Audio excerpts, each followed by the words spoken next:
Hey everyone, welcome to the 18th episode of Pop Culture Rewind. I'm your host Travis, and before we get into this episode, I wanted to thank everyone who's been tuning in to hear us out.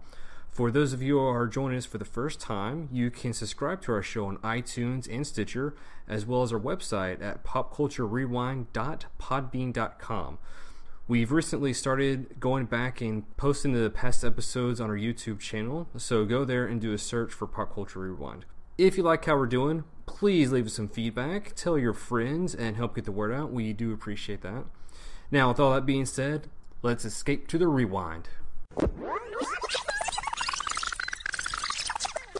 Alright folks, we're back once again, and I'm joined once again by my good friend Xavier. How you doing, man? I'm doing good. Alright. Thank you for having me back again. Yes, sir. And it's always a fun time when you like to stop by or we get you on the show. So, but we have an interesting topic on this week's show. Yeah. Do you want to go ahead and divulge? Okay, this one, thank you again for letting me, I was the one who pitched this to you also. And this one needs a little bit of clarification, and I feel like every idea we're going to talk about might even need a little clarification. It was, to sum it up, to make it quick and dirty, it's directors or actors, anybody really, who used to be pretty good, and now their quality of their work has since slumped. And they basically suck now, kind of. A fall from grace. A fall from grace, yeah. Now, I didn't want to lump people whose careers just fizzled out. You know, somebody was really good once, and now their career ended, and now they're not working anymore. I'm not going to call those people out. These are more people who are still relevant, who are still working, who are still, making money and things like that. That's millions. More what I'm working. Millions, even. Yes. Yeah. In some cases, in some cases, these are some heavy hitters. Yeah. Whose work has suffered, but people are still eating it. Right. So yeah. And like I said, I'll clarify some of these. Some of it's going to be tough love. Some of it is going to be bringing these guys to justice. But yeah, we'll get into that there. All right. So with that being said, let's we'll towards the end of this, we'll throw in some comeback kids or something to where or some kind of success stories. Let's end it on a positive note. Yeah, because we're not all about hate and bringing people down here. Well, it's fun. It is fun, and it's easier. Yeah, it is easier to. Yeah. But do you want to go ahead and get this party started here? What would be the first one? All right, here's one. Just to show the listeners what we're talking about. What's a really good example of what you're talking about here? Okay, I'm going to go a really obvious one. Okay. And something we've sort of been talking a lot about lately. Michael Bay. Okay, yeah. And at first I was going to say I didn't want to add him because that would be to say that he sucks now, but to make him in the list means that at one point he was great. And then I was going to say no, he was never great. But let's be honest, The Rock is arguably the best action movie of the 90s. That's almost a perfect movie, The Rock. I think so, yeah. And I got a lot of love for Bad Boys. Armageddon is a hell of a lot of fun. The only issue with that one is when you go back and watch it, you can start to see where he's headed. But at the time, It was still a lot of fun. So, yeah, he had some really good movies back in the day. Yeah. Pearl Harbor, I think he started to stumble a little bit. But here's the issue with that is as like you were saying towards like Armageddon started, you could start seeing characteristics that would manifest into bigger problems. Yeah. For his movies later on, but the movies they keep making money. Big time. So exponentially more and more money. Yeah. So it was to the point where if it ain't broke, don't fix it. People will still buy the tickets for it, go see it, make money. So why?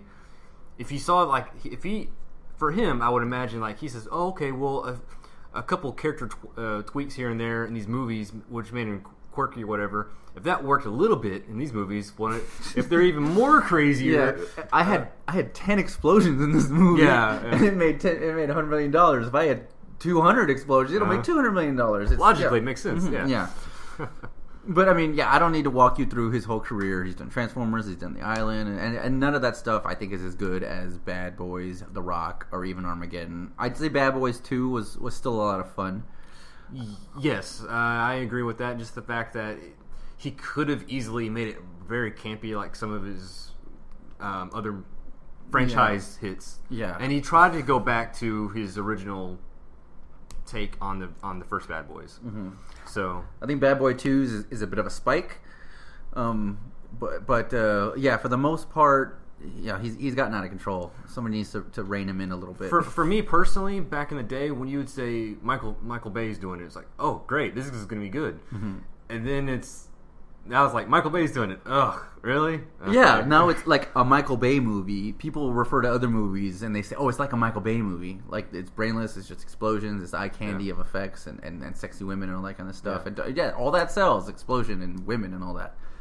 Anyways, like I didn't want to dwell too much on him because what have we not already said about Michael Bay? Yeah, we've already talked about. You talk about Transformers all the time. We already talked about Ninja Turtles, but I just want to get that one out the way.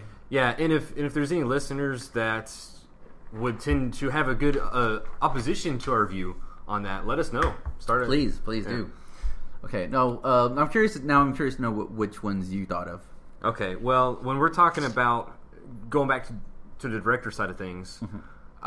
There's one director that almost immediately popped in my head when he told me about this idea, and it's more kind of going back in the day a little bit, but when you think of the success of Star Wars and Empire Strikes Back and Return of the Jedi, and then George Lucas, I don't know. George Lucas, I don't know what happened with his style directing. I don't know. He went to more family friendly stuff, and it just, I think he had kids and I think that's what it was. Because even when he had a few. He didn't direct that much, really. He directed the first Star Wars, and then Empire and Jedi. He didn't do. No, he didn't. He didn't direct those, but. Besides the Star Wars, he did American Graffiti, which is considered a classic, I think, and then some other things. But then he started stepping away from the director side of things, and then went into producing, right? Yeah, like with Willow and Howard the Duck. Yeah, which I like Willow, and fuck it, I like Howard. Oh yeah, I like both those movies. Yeah. But when it came to storytelling, directing, and everything, when it came back to the Star Wars franchise, I think that's really when he started to lose. As faith, a I guess, or the trust in the fans. Like, the fans started losing faith in him. Yeah, particularly Phantom Menace, because that was the first time he had directed in like 20 years or something like that. Yeah. And he did not have a knack for it. You know, the acting was really bad. You know, he couldn't get it. It's just bad. Yeah. And yeah, you're right. I don't think he was ever really that much of a director. Even when you watch the first episode for New Hope Star Wars, you don't think the directing was really good. It was just such a new idea, the effects and the fantasy aspect of it, all that. But I don't think the directing was particularly the strongest thing about Star Wars. And even then, that goes back to just the name recognition. George Lucas did it. And now it's like, George Lucas did it. You know, it's got a weird connotation. And now it's like George Lucas sold off all the Star Wars, and the fans rejoiced that he was gone. You know, also, I don't know if this is true or not, but apparently there were, like, George Lucas, like, gave some input or ideas or whatever for episode 7 that's coming out, and like all of them got rejected. Really? Like, they're not using any of his ideas or nuances or anything. So, yeah, I mean, there's like sound bites of him vehemently defending Jar Jar, saying what a great idea this is, that the fans are going to love this, and it shows he really did not have his pulse on what people wanted. No, it's like he wanted what his kids wanted. Yeah, that's what, and there's probably a lot of directors, you look at them, once they become family men, they start to lose the edge. Yeah. Things like that. Anyways. But anyway, that's one that came in my mind when you told me about this. So. Okay, we already mentioned 2 directors. I'm going to shake things up a little bit, and I'm going to mention an actor. Again, I'm going to start kind of like, Nick Cage. Yeah. And I want to get through this one really quick, because again, I think this is a special case. So if you got something to say about Nicolas Cage, do it. Well, I mean, I love Nicolas Cage in the 80s, you know. Even the 90s. Raising Arizona, and Moonstruck, and all that kind of stuff were some great movies. Leaving Las Vegas, and then he kind of reinvented himself a little bit with, like, Face Off, and Con Air, and The Rock, and, like, like, bam, bam, bam. Yeah. Those are, like, 3 awesome action movies that he did, and 3 great action movies. And now he's just become like a punchline for bad movies. Plus, that guy churns out so many movies like crazy, and a lot of them you're like, I didn't even heard of this movie, and you already see it streaming or something like that. Like, when did this one even come out? Last night we're flipping through Netflix and we saw like 3 Nick Cage movies all in a row. Yeah, and I was like, I didn't even heard of these movies. You know, this is kind of like the epitome. He used to be great, and now not so much. I can't even remember the last time I really enjoyed Nick Cage in anything, to be honest. The last one I wanted to like him in was Ghost Rider. The first one? Yeah. Well, either one. I mean, I wanted to like the movie. It's just something about it was just... I don't know if... I remember hearing him, and I remember thinking, I don't know if he was right for Ghost Rider. And I know Nick Cage is a big comic book fan. Mm-hmm. He loves comic. And I always figured, he used his clout to just get on board whatever comic book property... the next comic book property is being made, I imagine he's sort of I want in on that. Well, you got to think at the time, that's not a bad idea. I mean, strategy. I mean, if it's... comic movies are all the rage right now, so... Yeah, and this was back when they weren't as established as they are now. They were trying anything. They were trying Daredevil, they were trying this and that, and most of them were failing at the time, that first Punisher movie. And, and they were like, fuck it, let's try this with Nicolas Cage. So...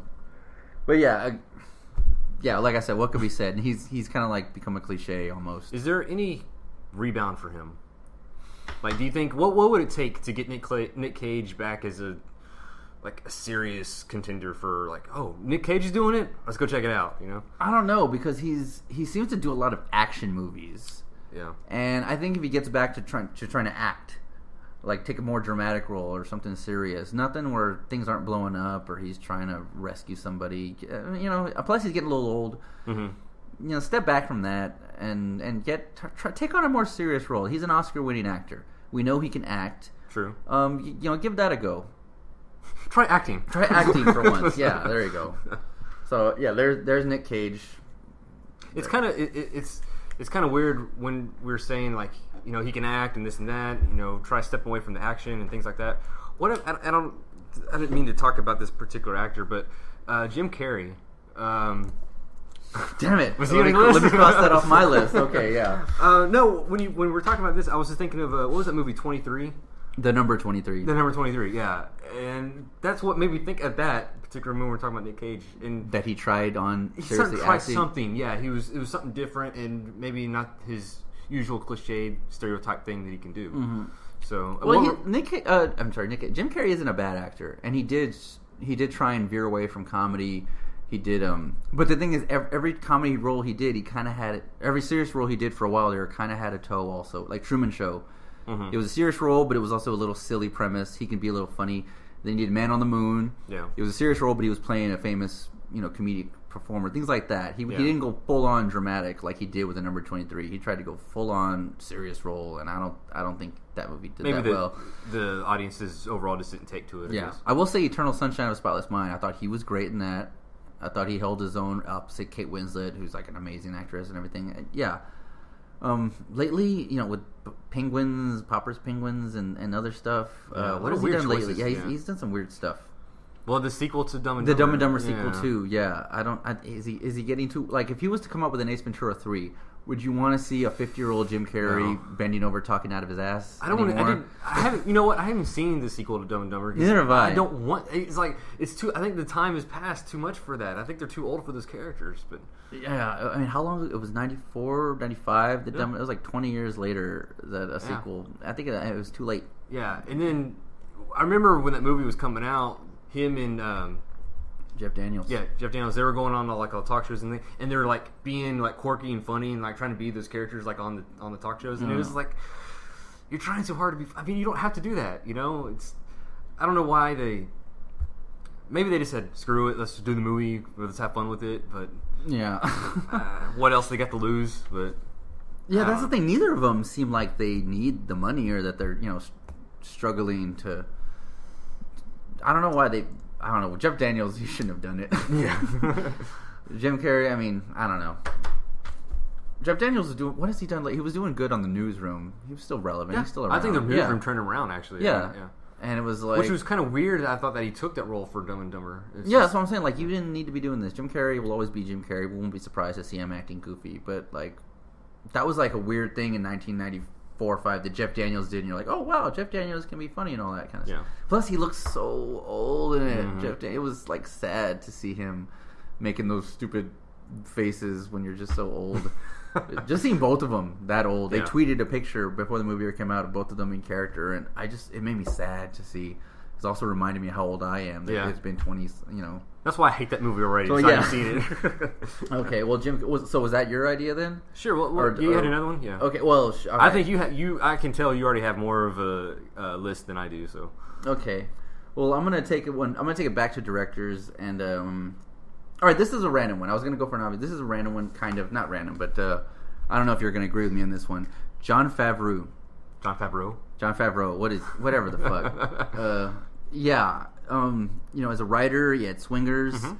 And as director, he started out, he had Zora and then Elf and then Iron Man. And those were really good. And I don't think Iron Man 2 is that good.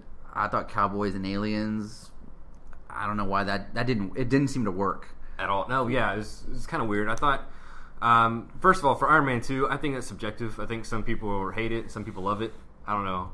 Yeah, well, this isn't a debate over the merits of Iron Man 2. But I just got to throw that out there. Mm-hmm. So, but then, around that same time, that was Cowboys and Aliens, and nobody took to that movie at all. Like, I don't know, it bombed like severely. Yeah, and I caught it on TNT like a week or so ago, and I'm pretty much watched damn near the whole thing because I wanted to give it a second go again, and it just didn't work for some reason. It didn't come together properly, and he just recently did a movie called Chef, which I think is kind of a passion project of his. I think so. He plays like a chef who quits his job and then gets a food truck because he's like pursuing his passion and he's trying to reconnect with his son, and it was bored. I was like, no, I didn't care for that either. And I don't know what he's going to do next. So you're thinking because of the last two, or in your mind, the last three movies, that it's... he hasn't had that long of a career. Right, yeah. And as a writer, I correct me if I'm wrong, I think he wrote Couples Retreat. I think he co-wrote that too. I think so, yeah. And that was kind of like an Ocean's 12. That was just an excuse for him and his buddies to go on a vacation and get paid to do it. True. Yeah. Kind of a thing. And that movie has some funny bits, but again, that movie doesn't really work that well. I think he's more known. I mean, I guess nowadays he's more known as a director, but I mean, he still acts every once in a while. And he was in I Love You Man, and I thought he was really funny in I Love You Man, but it was just a little bit part in that one. But the thing is, I think Iron Man 2 was really, really good. I think of all the Marvel movies, it's in the top 3 of all the best ones. What'd I say? Iron Man 2. No, I'm sorry. Oh, yes, please, correct me. Yes. Iron Man 1. I was tempted to leave that slip in there. Sorry, Iron Man 1 is right up there next to Avengers and Guardians. Yeah, I agree. Yeah. And plus, Iron Man 2 was such a step backwards. It was Iron Man 1 existed in this cool reality of a world. I can buy almost anything that happens in Iron Man 1. And then Iron Man 2, it got silly, and it started getting... And you get the feeling like all that success went to his head and everything like that, and he didn't know what to... And he started getting more notes. I think nobody expected Iron Man to work, that they let him do what he wanted to do. Mm-hmm. And again, maybe it's not even his fault. Maybe once they realized how successful Iron Man was and the studio took an active interest, we'll add more holograms. Give fucking Tony Stark a goddamn holodeck in his... I hated that scene in the beginning when he's just shoving holograms aside like they're nothing. And I thought that was stupid. Iron Man 1 was still Paramount, I believe. Yeah. And then Marvel Studios was Iron Man 2, I believe. Yeah, and then the shoving Black Widow and then there, turning Iron Man 2 into basically a big preview for the Avengers. It kind of like stopped the movie. Let's focus on this Avengers plot. I don't know. You can't really fault him for it. I mean, it was a setup for the Avengers, so, I mean, what are you going to do? But it was like the little post-credit scene that Iron Man 1 had, it was like that was the whole... third act or whatever of Iron Man 2. It's like they took that scene and blew it up into I don't know. Anyways, I like Jon Favreau. If I hear he's coming up with another movie, I think I might still be a little bit optimistic. I'm hoping he could still do better. Mm-hmm. But the last few he's done, and like I said, he's only directed a handful of films. Yeah. Well, the last few, have not impressed me. Okay. Especially because I know he can do good work. Right. Yeah. And he's a good writer as well. I thought Swingers was a hilarious movie. Do you think if maybe he gets tired of directing, maybe he can just go back to writing? I'd be more excited to see a movie. Yeah, totally. Jon Favreau. Did you ever watch Dinner for Five? It was a TV show he had on like independent film. It was basically like a podcast. Yeah. He would sit at a table and he'd have 4 guests and they'd have dinner and there'd be cameras set up all around and they would just talk. It was essentially like kind of like a video podcast. Oh, really? Like back in the day, he arguably might be one of the first early podcasters. So for that, we owe him another debt. Yeah, for starting that trend. Yeah. Anyways, so yeah, Jon Favreau. There's one of my guys. Okay. Favreau, whatever what is it? Favreau? I've heard both. I call him Favreau. I don't know. I've heard both. I don't know. Yeah. All right. There was a I don't know what I'm going to say, debate or anything, but talking about shaking things up, Eddie Murphy. You could say, I mean, Eddie Murphy in the 80s. No, you're right. I'll agree that he's not that good now. I was gonna pitch something, but then I thought that this might come back and bite me. A formula to say that, like, you really had to weigh it and do the math, and like a guy had to have more shitty movies than good ones. Mm-hmm. And Eddie has a lot of good ones. Yes, he does. Yeah, and you can't take that away from him. No, yes. It's like if he had like 20 good ones and 5 bad ones, would that make him exempt from the list? But then I thought that might come, that might compromise your list. Yeah, exactly. So that just has to be. We just have to weigh it case by case and say, does he? When was the last? Okay, let me ask you. What was the last good Eddie Murphy movie to you? With him as credited in the movie, probably one of the Shreks, just his performance, voice acting. But as far as physical movie, like actual movie that he did, I said Eddie Murphy movie. Okay, that's not an Eddie Murphy movie. All right. I have to like. Let me say mine. I think the last one I can actually say I loved Eddie Murphy was probably Bowfinger. Really? Okay. I was gonna say not that as my example, but I was gonna say like Bowfinger might have been like maybe the start of the decline. Really? Okay. Yeah. Well, the thing about Bowfinger though is he plays 2 people. He plays the loudmouth, the one with the Eddie Murphy we know now. Right. And I agree. I didn't like that loud, annoying Eddie Murphy because that's also sort of what he's become. But he played the other character, the quiet Jeff, and I thought that was a hilarious bit. And that version got all the scenes with Steve Martin. Yeah. And them two together, I thought were funny. But then when it would cut to the loud, what's not hostile vista, baby, kind of Eddie Murphy. Yeah, that's loud and abrasive and and then he started doing the Dr. Doolittles and the Daddy Daycares and the one about the dreams or something like that. I don't even know. And the one where he's in the robot. He's like a little guy in a robot of him. Meet Dave. Yeah. And I was thinking of like Pluto Nash, Norbit and Norbit. Oh my god, yeah he has made a lot of shit. Yeah. But again, like we saw that thing he did on SNL, and it was right, yeah, where Chris Rock talked about him, and he talked about how long his career is. He single-handedly saved Saturday Night Live. Yeah, all that kind of stuff. Blown it up a little bit too much, but yeah. And what he reminded me, like, wow, yeah, Eddie does have a really long, lustrous career in the '80s.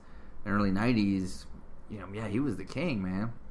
Those Beverly Hills Cops movies. I still love Delirious. The 48 Hours, his stand-up, Delirious and Raw. Those, I remember crying, laughing at those as a little kid. And I learned, it's like I almost learned how to cuss from the way he would, ha ha, very funny motherfucker. Yeah. I used to say that all the time. I can't tell you how many times you've done that to me in high school, man. Very funny motherfucker. Oh yeah, No, but you're right though. You're right. He hasn't had a hit. I'm not gonna say had a hit, but he hasn't had a good movie outside of, and he probably really hasn't had that successful a movie outside of those Shreks. I don't know if anything he does makes that much money. Did you see Tower Heist? Yes. How was it? I did not like it. It was okay. Yeah. It was just one of those things where it sounded like really good because anytime it has Matthew Broderick in it, I want to like it because it's Ferris Bueller. Uh-huh. And then with Eddie Murphy, some of the scenes that he was doing, he was trying to bring back some of the more abrasive side of his attitude and everything. But was it PG-13 or R? I want to say it was R. I could be mistaken on that one. Okay, well, if Eddie wants to get back on track, my advice to him is to do a R-rated movie. Yeah. I keep hearing, you've been hearing it for years that they're going to do Beverly Hills Cop 4. I don't know if that's ever going to get off the ground. He might. I can see him being, going back to the well. Mm-hmm. But make it an R-rated movie, please. I do not want to see a toned down Axel Foley. Yeah, it was PG-13 for Tower Heist. Okay. Well, then that doesn't make me hopeful if they do. Anyways. Eddie Murphy. So you mentioned, it's funny, we're talking about Tower Heist. There's another one on my list I want to mention. Ben Stiller. Ooh, okay. Yeah. Again, he was so great in the 90s, even directing, Reality Bites was a great movie, and Ben Stiller show, I loved it. It was only on for one season, but there's some really funny stuff in there. But I can't think of anything he's done lately. I don't enjoy those Night at the Museum movies. I don't even enjoy the Meet the Parents. Meet the Fockers Parents, what have you. I think Tropic Thunder was a step back in the right direction for him. I think so. Because that was an R-rated movie, too. Yeah. But I can't think of anything he's done. The one with the neighborhood watch, I saw like 30 minutes of that on TV. It didn't wow me. But Ben Stiller used to be really good. He's Reality Bites in particular, probably because I was in the '90s and everything like that. Yeah, I think The Watch was like his last, like him as a not doing a voice or anything. I think The Watch was. What does he do voice work? Zoolander. Zoolander was hilarious. Yeah, he directed that one too. He's directed a handful of ones. I love Dodgeball. Yeah, I think he also he was. Yeah, okay, you're right. Dodgeball was because he was in a little supporting role. It wasn't like a Ben Stiller movie. But I know I think he also directed that Secret Life of Walter Mitty, which I didn't see. Some people told me, like, don't bother. But I don't know. I hear they're gonna make a Ben Stiller 2. I mean, a Ben Stiller 2. I'm sorry, a Zoolander 2. It's one of those things they've been talking about for a while. And again, it's like that was 13, 14 years ago. There's got to be like a statute of limitations on making sequels. If it's been like more than so many years, just don't do it. I forgot about Envy. Envy. Oh my god, I remember seeing that in the theaters and remember thinking it sucked. I also saw another movie he did with a Duplex, which also sucked too. Yeah. That was really disappointing. And yeah, it's like I can't even remember the last good. Tropic Thunder is probably the last good Ben Stiller movie, and that was several years ago. Oh, also The Heartbreak Kid with the. Oh, you know what? That makes me think of because the Farrellys did that. Uh-oh. And I think the Farrellys have not been funny for a while. Come on, I mean, right out the gate, they were like Dumb and Dumber, then Kingpin, right? Then Something About Mary. I mean, holy shit, those were 3 hilarious movies. And they were still doing good with Shallow Hal and Stuck on You. And then, I'm trying to think of what they did. Then they did like The Heartbreak Kid, which I thought sucked. And then they did, I did not care for Me, Myself, and Irene. That's just me. What else does the Farrelly brothers do? I mean, obviously they did that Three Stooges movie, which I didn't see, but I didn't see that one. God, I forgot about that movie. It didn't look that funny, at all. And now, they just did the Dumb and Dumber reboot. I think the Farrellys are another really good example of people who used to be really good and now they're not so much.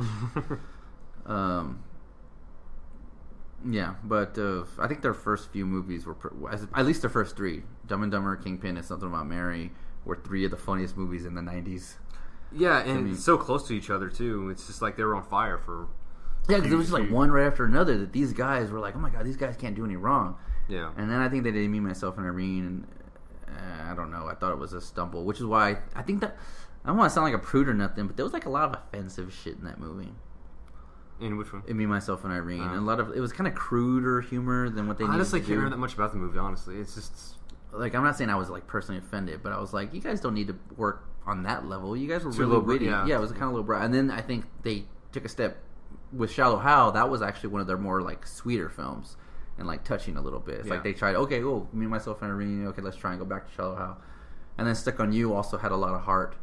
Also, too. I don't think I've seen Stuck on You. Was that the joined twins? Matt Damon and Greg Kinnear could join twins. That one's funny. Is it? It is, and it does have a little bit of heart to it too. Yeah, I kind of like. It's funny with Shallow Hal. I was when I was in the theater, I kind of pop in every once in a while just to check in on it, and I was liking what I was seeing. It's like, okay, Shallow Hal and Stuck on You are pretty good. Yeah, it's like almost everything after that I haven't really cared for. But anyways, all right, yeah. So I went from Ben Stiller to the Farrellys.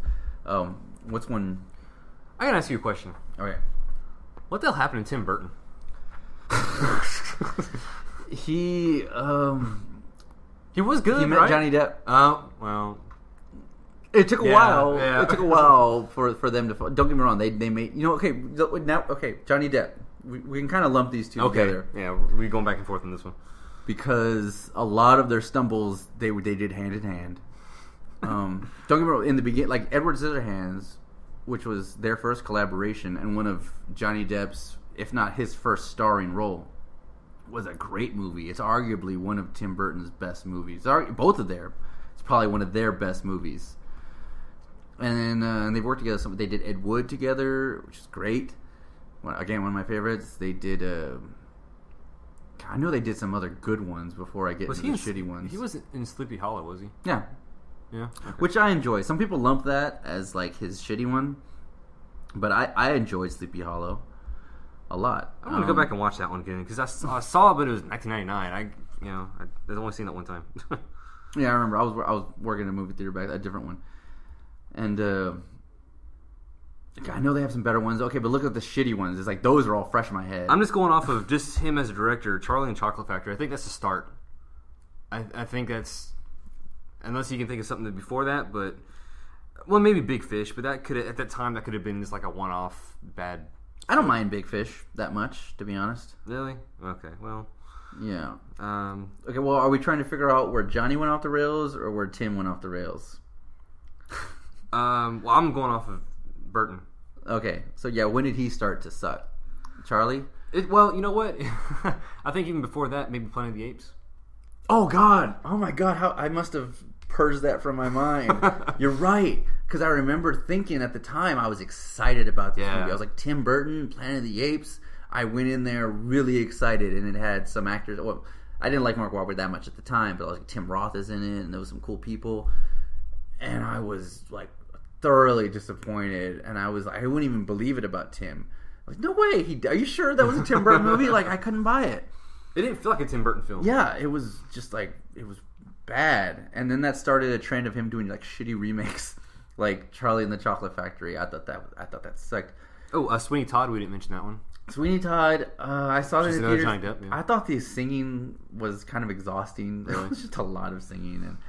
And Dark Shadows was not so much a remake, but it was a remake of a show, which is another bad Tim Burton, Johnny Depp. Alice in Wonderland, which is another bad. Like, them two got together and started trying to redo stuff, and they were like, it got to a point where he had to remake his own movie, Frankenweenie. Which I didn't see. I didn't see either. For all I know, that could be good. Yeah, well, I know Big Eyes just came out. Did you watch that one? I did. Yeah, I think it's a little refreshing. It's more return. It's kind of like a Big Fish kind of thing. It's kind of like, that's not really like very Tim Burton-ish at all. Okay. It's actually, I'm not gonna say it was that good. I found it a little boring, but it was it wasn't like god awful like everything else he's been doing lately. In that sense, it was a little refreshing. Okay. So what about Johnny Depp though? Okay, Johnny Depp. Well, again, I think most of what he's been doing bad started when he started going bad when Tim Burton. Okay, well, here's the thing about Johnny Depp. It's like he did his own thing. Yeah. He did what he wanted. You gotta take that in consideration, especially for him. Yeah, he was doing what he wanted to do. He wasn't making big blockbusters. And then Pirates of the Caribbean came along. There you go. And I don't think he expected this to be a big franchise, a huge commercial hit, all that kind of stuff. It was like, all of a sudden, he's A-list now. And all of a sudden, he has all these opportunities now. And he was still cool for a little bit. Captain Jack Sparrow was a really fun character. But now, he's, I'm looking at IMDb now. I want to find out when, like, right after Captain Jack, he did that. He was still good for a little while. Because, From Hell was in 2001. Okay, after that, he did Once Upon a Time in Mexico, which was a fun movie. Yeah. It was a small part. Secret Window, Finding Neverland. Finding Neverland, they say was good. I thought it was a little slow and boring, but whatever. It's a passion thing for him. Oh, Corpse Bride is one we forgot that they collaborated on. Oh, did they? And I kind of enjoyed Corpse Bride, actually. He did the voice of that one? Yeah, he was the voice of the main character. Oh, okay. Then you had a couple more Captain Jack movies, then Sweeney Todd, then another Captain Jack movie, and plus the Pirates movies also started to go downhill. Yeah. They by the fourth, I was like, really, a fourth one? I was like, I wouldn't say it's a good trilogy, but you wrapped everybody up, and now you're just milking it again. Yeah. And then The Tourist, that Angelina Jolie. I'm already drawing a blank on that one. It was a movie he did with Angelina Jolie in 2010, and that was just like a whole, oh my god, here's two huge movie stars. Yeah, come and watch this movie. Yeah, okay. And The Rum Diary, which I didn't care for. It was based on a Hunter Thompson book, so I was a little hopeful because Fear and Loathing is one of my favorite movies of all time, and it's a great book. Johnny Depp was great in it. Johnny Depp, him and Hunter were friends. He knew him really well. And The Rum Diary, it just was off. It didn't have any of the charm from the book. Did you like Rango? I didn't see Rango. It was all right, but I don't know, a little animated flick. I mean, nothing major. And then Mordecai. I haven't seen that, but it just looks stupid. I've actually heard it was pretty bad. I haven't seen it myself, but it looks dumb. And I just recently saw. And this is a good to segue into someone else. I just recently saw Johnny Depp in a new movie recently. And he plays this French-Canadian guy who speaks with a French accent, and he has a stupid mustache. I think he's even wearing a fake nose. And he is like, what? It's Mordecai, is it? No. It's a movie called Tusk. He's in Tusk? He's in Tusk. He's not even credited. He's credited on the list as his character's name. It's like they were trying to keep it hush hush, and I thought maybe it'd be a cameo. It turns out no, he's in like the whole last half of the movie. Do you know what Tusk is? Yeah. No, about the Kevin Smith flick. The Kevin Smith, and that segues into the next one, Kevin Smith. Again, I feel like what do we have to say? I mean, it's not even that his movies suck now because he kind of stopped making movies for a while. Yeah, he kind of just became podcasting full time. Yeah. I mean, he did the View Askew universe, and then he tried a couple random things. He tried that Red State, and he Cop Out. Cop Out was like him trying to actually just be a director, not his own property, nothing he wrote, just working for the studio, trying to be, that kind of a thing. And I haven't seen it. I hear it sucked. Kevin Smith has admitted that movie sucks. He admitted he hates Bruce Willis, doesn't get along with him, anything like that. And then he kind of got out of filming for a long time, and he hung up his director's coat and said, "I'm done with it." Yeah, director's hat, but he wears that fat coat. Right. So I see what you did. And then apparently he was doing a podcast, several months ago, whatever, a year, and they just randomly came up with an idea for a movie, and he says that sparked an inspiration, and the fire started burning, the passion again to directing, and he made this low budget movie called Tusk, which I thought was awful. I thought it was a terrible movie, but apparently he's going to make 2 more of these, and it's going to be like... Really? Oh, I didn't know about that. It's part of a trilogy. He's called it like the Great North Trilogy. They're all going to be set in Canada now, and they're all loosely related. It's like another View Askew universe where characters from Tusk are going to appear in Johnny Depp's daughter and his daughter are going to be like the stars, or at least a part of 2 more movies that Kevin Smith is making. Oh, man, that's disappointing.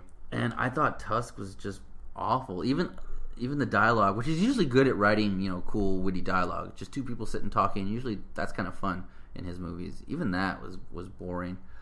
The movie made no sense. It was... When we're talking about Kevin Smith, I was actually going to be ready to maybe even defend it or counterpoint to what you're saying, but now I'm like revisiting some of his other movies that he's done. It's like, God, this is kind of hard to defend it, but because I love all the older ones that he did.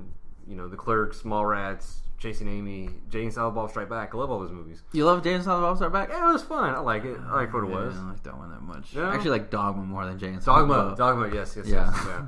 Dogma was a clever movie. I liked Dogma, but I forgot about Jersey Girl. That was I forgot about that one too. Yeah. I never saw that one.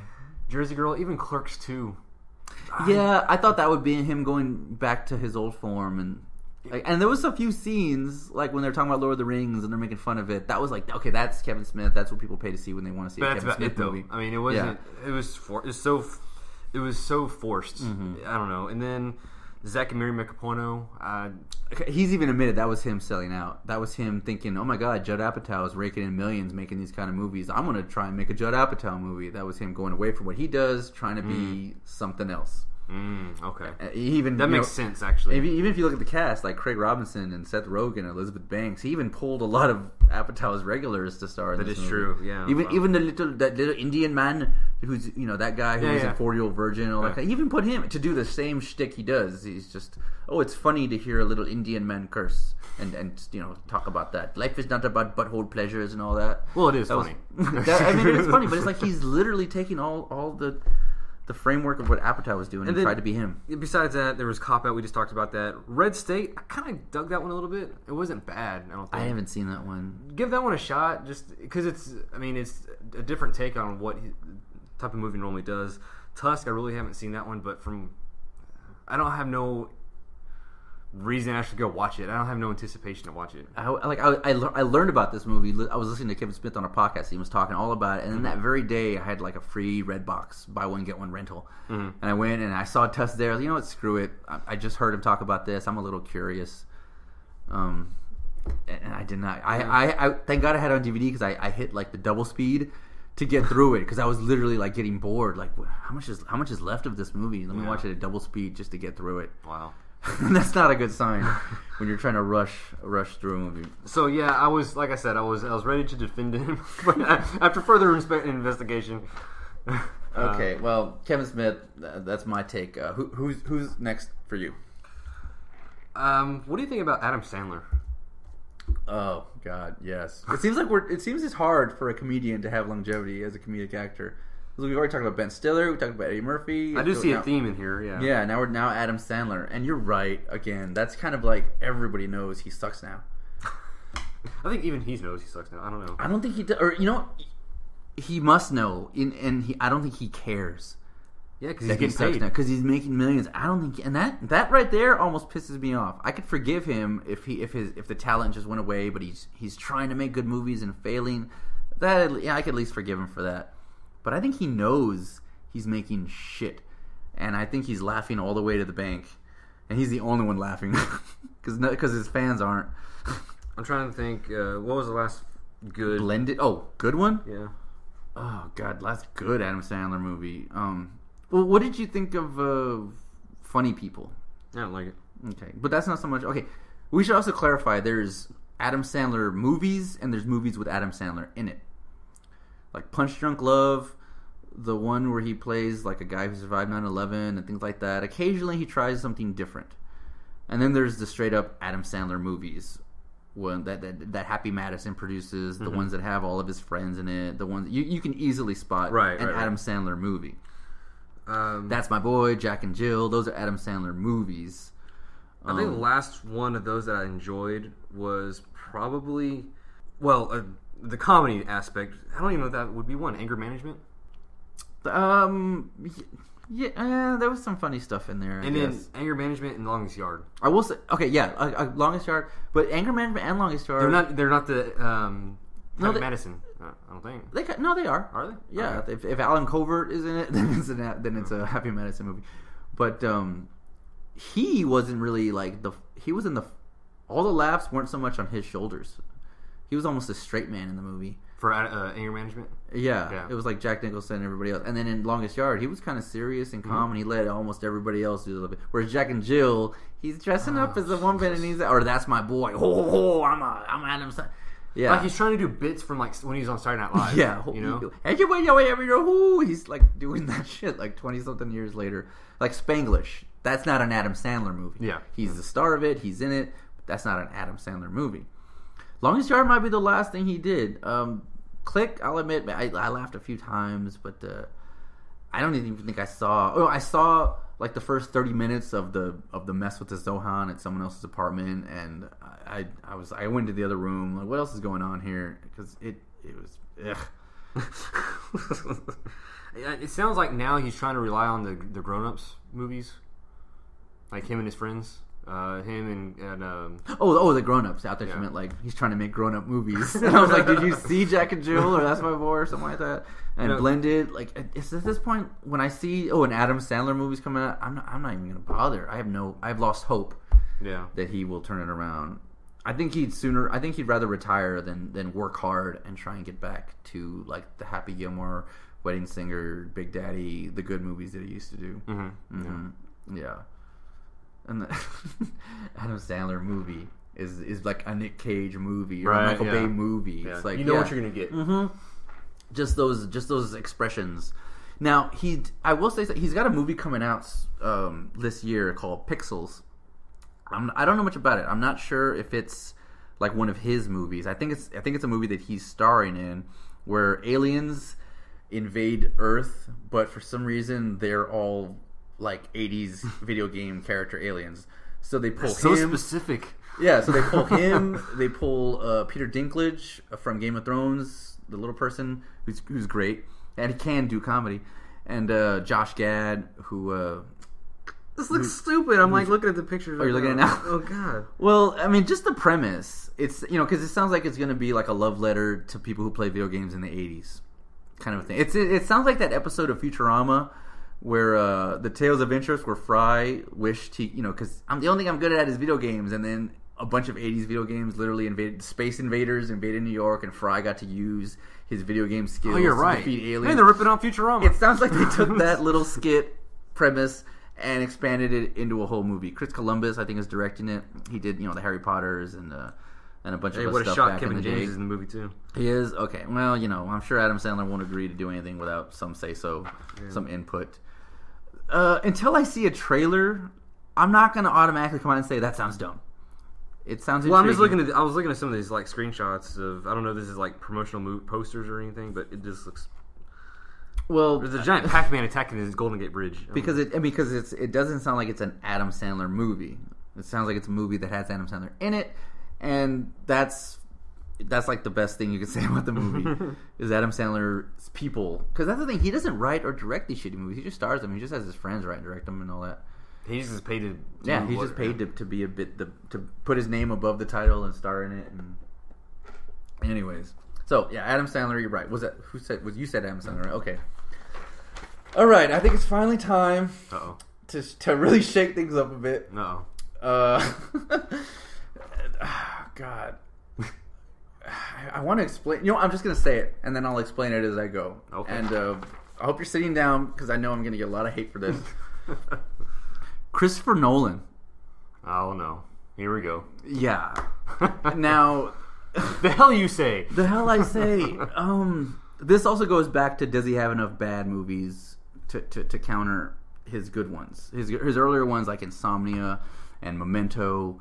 And these were some interesting movies that he was doing back in the day, and then he got a hold of the Batman movies. I'm sure he did something else in between those two and getting Batman. But I'm not, and we could make a whole podcast about me explaining how I'm not in love with this Batman universe he's created. Okay, but we're not. So yeah, I'm not. Okay, so I'm kind of lumping those. Don't get me wrong. I'm not saying they're bad movies. I don't think he captured the spirit of Batman, but I'm not saying he did a bad job directing these. Prestige, I actually really enjoyed. I would argue, in my personal opinion, that Prestige is probably my favorite movie of his. I saw Inception in the theater. I have not had a desire to give that a second go since. I'm not like complaining. I was confusing or it threw me. Yes, it was confusing, but it's the kind of movie you have to watch a second or third time to fully understand. I didn't find it interesting enough to give it a second and third going. Okay, gotcha. So there's that too. I didn't care for Inception, but this all boils down to Interstellar, which I think is an important movie because it's not just that it sucks. Interstellar sucks. He has gotten so out of control. He's made, his movies are so successful. He's so good as a director. People are now letting him do whatever he wants. Nobody's giving him notes. Nobody's telling him. That's kind of a stupid idea that love is what transcends time and space in Interstellar. Spoiler alert. Well, that's not a huge. But okay, yeah. Spoiler. If you haven't seen Interstellar, I'm sorry. But there's really a scene in the movie where they're debating over whether, we have enough fuel to get to this planet or that planet. Which one should we go to?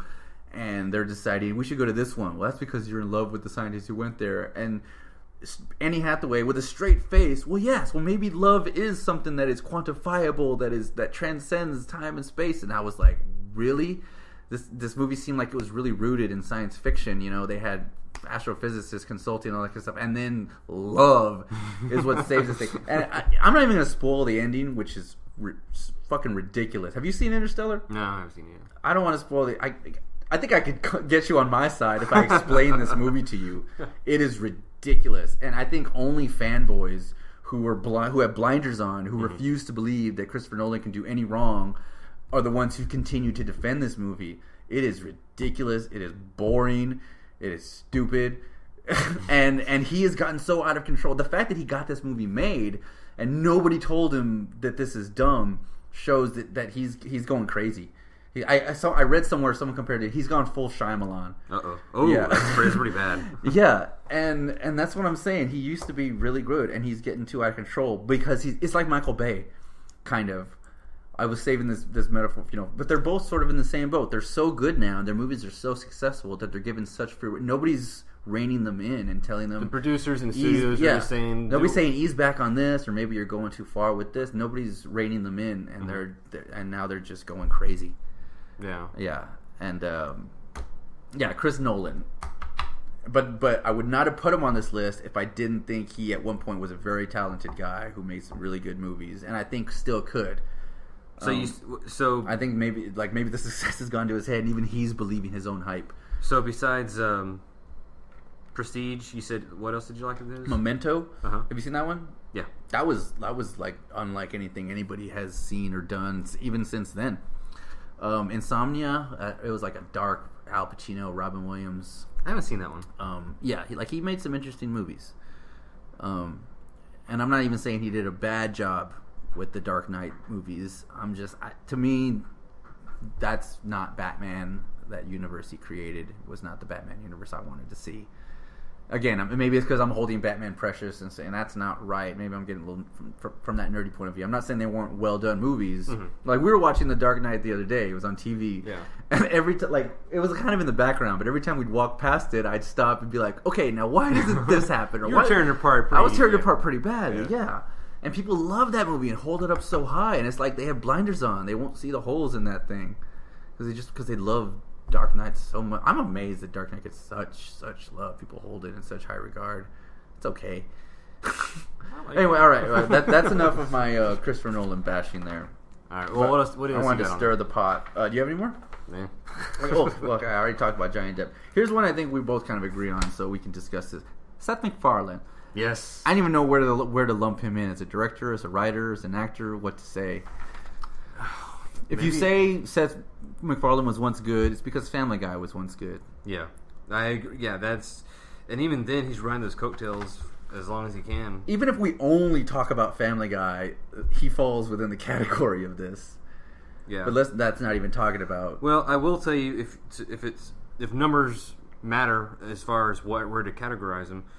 He's on IMDb. He's credited for 10 directing jobs, 17 producer jobs, 25 writing jobs, and 48 actor jobs. Well, that's all voice acting. Yeah, that's true. Yeah. Now, I haven't seen the Once Upon a Time, A Million Ways to Die in the West. Mm-hmm. So I don't know if that's funny or not. And that's his first, like, a starring, leading man kind of a role. And that's another thing. This is a guy you could tell wants to be famous. Oh, or at least wants to be in front of the camera. Yeah. You know? He loves the spotlight. Yeah, exactly. And yeah. You know, he wants to be a singer.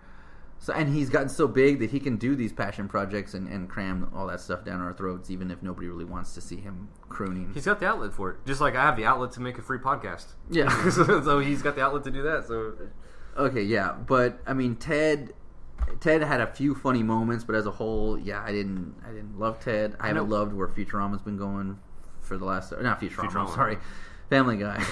I haven't watched a Family Guy episode in at least a few seasons, if not more. I don't know. It's just once they came back to Fox, it was all shock value. Like he really amped it up, and I think that's when his career. I mean, that's when his humor I think started. Well, I don't even know how much say he has in where Family Guy is right now. It's like I don't even know if it's fair to blame him about the quality of Family Guy right now, because I don't think he even shows up to the lot to do anything. He shows up to record, but does he approve these scripts? Does he? I would think so. It seems like he's so busy with everything else. It's like now he's letting time to do that. It's like he's letting family, like American Dad. I think American Dad's hilarious, but he doesn't have very much creative input on that. Have you seen the new seasons of American Dad? There's only been 6 on TBS, but yeah, they're really good. They got a little bit of an edge. Yeah. I still think they're really funny. Yeah. I haven't checked out the new season. Cleveland Show. I started it when it first came out. And I watched a handful, and I was like, all right, good. I don't want to watch this anymore. Yeah. And now that I gave it a chance, I never... And then it got canceled. So I guess apparently nobody else liked it either. But his career is hard to judge because you don't know how much he actively has to do with where Family Guy is anymore. Because, I mean, when he's writing... he's Ted 2 and Once Upon a Time in the West. When does he have time to be writing Family Guy anymore? If you look at the opening credits of every episode, you never see his name other than executive producer. That's true. You never see him credited as a writer or anything like that. So I don't know. But I'm not going to waste a lot of time, researching it. Which was the last good episode he wrote? Which was the last thing he did here? I couldn't tell you. I know we just recently saw the trailer for Ted 2, and God, that's another sequel that seems forced. It's like it was enough to make Ted. It made some money. Let's make more money. Exactly. Yeah. That's all it is. Yeah. It's the catch. Okay. All right. I'm gonna go with another one. This one just hit me right before we started recording. It was an idea I had, and it kind of falls under every category. This is a director who made some really great movies back in the day, and then he made some movies, and I haven't even heard of the movies he's doing now. Rob Reiner. Oh, okay. Yeah. Yeah. I mean, Princess Bride, Stand By Me, Spinal Tap, When Harry Met Sally. Those 4 classics trump almost any director's resume. And then he started, he did North and The Story of Us. And I didn't see American President. Oh, you know what? To be honest, I've never seen Misery. I'm sure it's good. I'm sure it's a classic. I've never seen that one. Few Good Men was pretty good too. But then then in the 90s and early 2000s, Rumor Has It, that one with it was like a unofficial sequel to The Graduate or something like that with Jennifer Aniston, and then The Bucket List, which looked weird. I've never heard of Rumor Has It. Bucket List. I don't know. I kind of wanted to check that out, but at the same time, I thought it'd be kind of depressing. Two old guys. Yeah. And one of them is probably going to die. Yeah, exactly. Yeah. But, and again, it's not so much that I'm saying his current movies suck, because I haven't seen a lot of what he's been doing lately. It's like he's gearing for like an older audience. Yeah, but those 4 movies that he did in the 80s are all four of them are 4 of my favorite movies of all time. Yeah, and he still acts. He was in The Wolf of Wall Street. He played Leonardo's dad. He was good in that. He's still an actor, and I still love Rob Reiner. If I was to ever meet him, I would gush and say I'm a huge fan of yours. Oh my God, he's great. He was great in All the Family. He's meathead. I don't think this is a case of him like on a decline or anything. But I think what I was just saying just a second ago is like his vision, like his projects are geared toward a different audience than what you are watching. Probably, yeah. Does that make sense? I guess so. Yeah. These movies, like you just said, they might be good, but you haven't. But even then, like Spinal Tap came out in '84. Yeah. And I love that movie. And clearly that wasn't aimed for me at the time, but it holds up. That movie holds up like crazy. Have you ever seen Spinal Tap? Oh, yeah. I mean, if you hadn't, I'd say let's watch it, and I guarantee you'd probably laugh your ass off at that movie.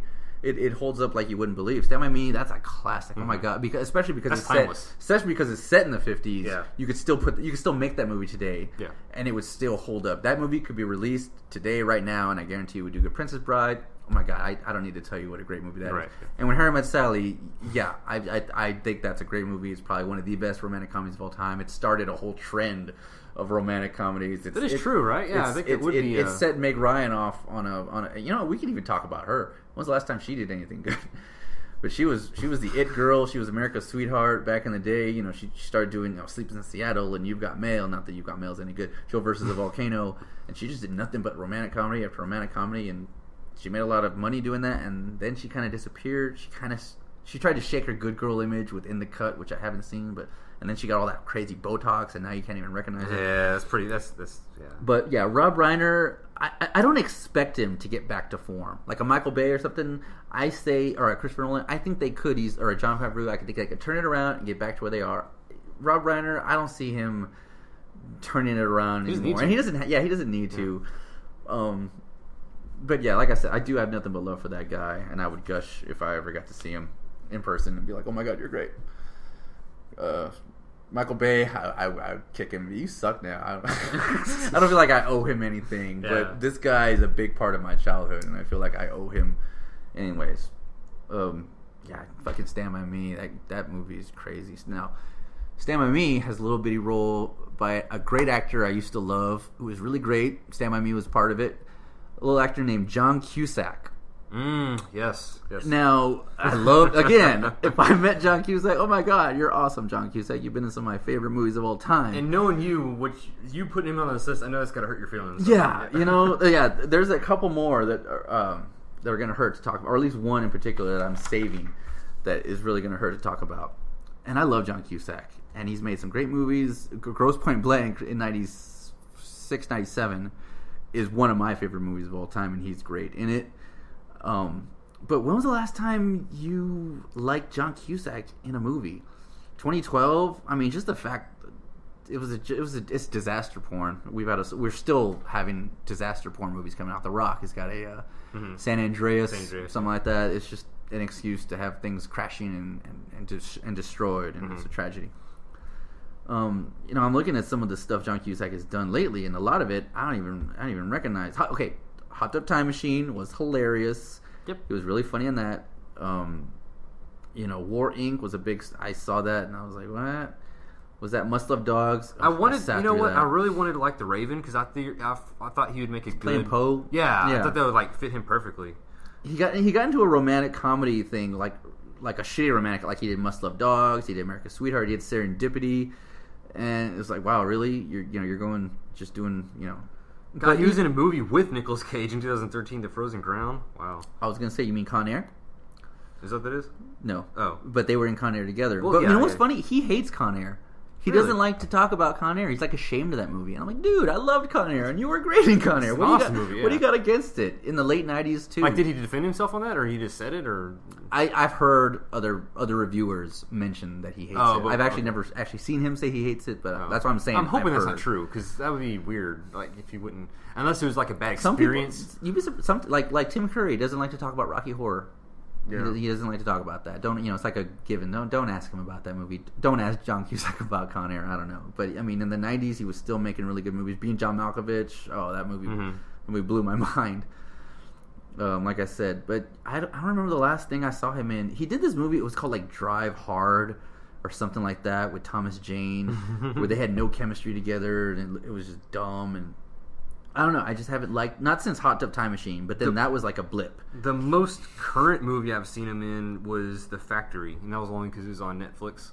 It was in my queue for a long time. It has the chick from Dexter in it. Yeah. It's in my queue, but again, I couldn't bring myself to put it on because I had a feeling I'm probably not going to like this movie. It's not that bad, really. The Ice Harvest. I think Harold Ramis. Is that the one that Harold Ramis did? I again was hopeful about that, and that was surprisingly not very good either.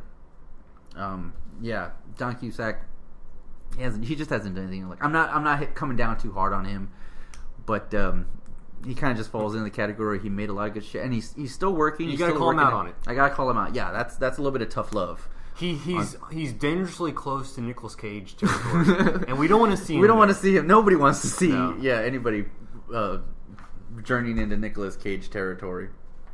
It's funny what you were saying about how like this is painful for me to call out John Cusack, right. Because I got one more on my list that I want to talk about, and this one is probably the most painful. I've been debating over even bringing it up. Do I know which one you're going to mention? You do. Okay. I don't know if you'll agree with me or not. You might. You probably do, but I got a lot of love for this guy when I was young. He almost made me want to become a filmmaker, and this is who I think it is.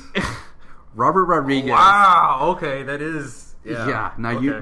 Oh God, this dude. I love this guy. I think he's so creative and such a talented guy. He's a writer. He's a director. He composes the music for his movies. He's an animator. He does everything. So talented. Such a good guy. But what the hell happened to him? Yeah. The last thing that I saw of his was Sin City, and to be honest, that wasn't really that bad. But it. Are you talking about the sequel, right? The sequel. Yeah, of course. Yeah, the Sim City: A Dame to Kill For came out last year. And it was like, the first one came out in it was like 10 years later. Mm-hmm. One of the things that made Sin City so cool was that it was groundbreaking sort of visual style. Nobody had ever seen it before. It was like, wow, this is a really cool thing. Right. And then, The Spirit came out, and then 300 kind of copied that style a little bit. And that's like, okay, we've seen it. There's no novelty about A Dame to Kill For anymore. There's nothing that we haven't seen. It was like, why didn't you do this a long time ago? And we were discussing what you said about George Lucas. He's a father now, and that affects the way he makes movies. And I think Robert is another big, I won't say victim of that issue, but clearly the guy's he's got like 5 kids. Yeah, he comes from a big family. He's like one of 10. He's got a lot of kids. He wants to make movies that his kids enjoy. Hence, he started doing those Spy Kids movies. Right. And those aren't even that bad, to be honest. I kind of even liked this.